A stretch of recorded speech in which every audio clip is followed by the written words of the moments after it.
მოგესალმებით, ჩვენ წარმოვადგენთ ლაგოდეხის მუნიციპალიტეტის შრომის საჯარო სკოლის ეკო-კლუბს ეკომეგობრულები. გადავწყვიტეთ მიზნად დავისახოთ გრადი განვითარების მე-15 მიზნის დედამიწა და ეკოსისტემა. მცირედი წვლილი შევიტანოთ ჩვენი დაცული ტერიტორიების აღდგენა განახლებაში. მოვედით ნაკრძალს ტერიტორიაზე და შევხვდით თანამშრომლებს.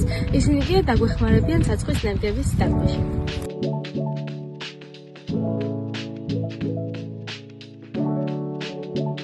საჯარო სკოლის ეკო-კლუბი ეკომეგობრები ახალგაზრდების ენერგიის დაცვის პროექტს ჩვენთან ერთად და ჩვენ ავირჩიეთ საცვლელს.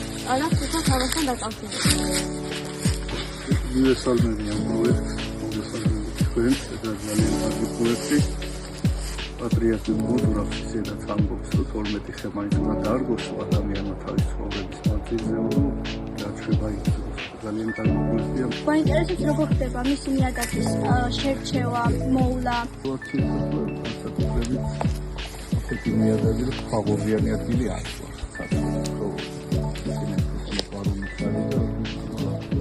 პრეტენზიულიც არ არის, ასევე ნიადაგის მიმართ.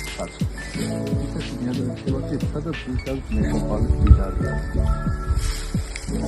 საწყი მაღალი თოთოლმცველი ხეა, რომელიც გამოიყენება სამკურნალოდ, ანთების საწინააღმდეგოდ და დასამშვიდებლად. გარდა ამ ყველაფრისა, ასევე საწყს აქვს გულის ფორმის ფოთლები და იგი ძალიან კარგია თაფის წარმოებისთვის. ზოგადად საწყის ხეა რბილი და მარტივად დამუშავებადია.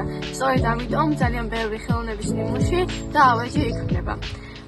საწყი ხარობს 200-დან 300 წლამდე, ძირითადად გავრცელებულია ზომიერ სუბტროპიკულ ჰავაში, ევროპისა და აზიის ტერიტორიებზე. ლაგოდეხის ნაკრძალში ცაცხლი ერთ-ერთი მნიშვნელოვანი მცენარეა. ის გავრცელებულია ფართოფოთლოვან ტყეებში, განსაკუთრებით ნოტიო და მთიან ადგილებში.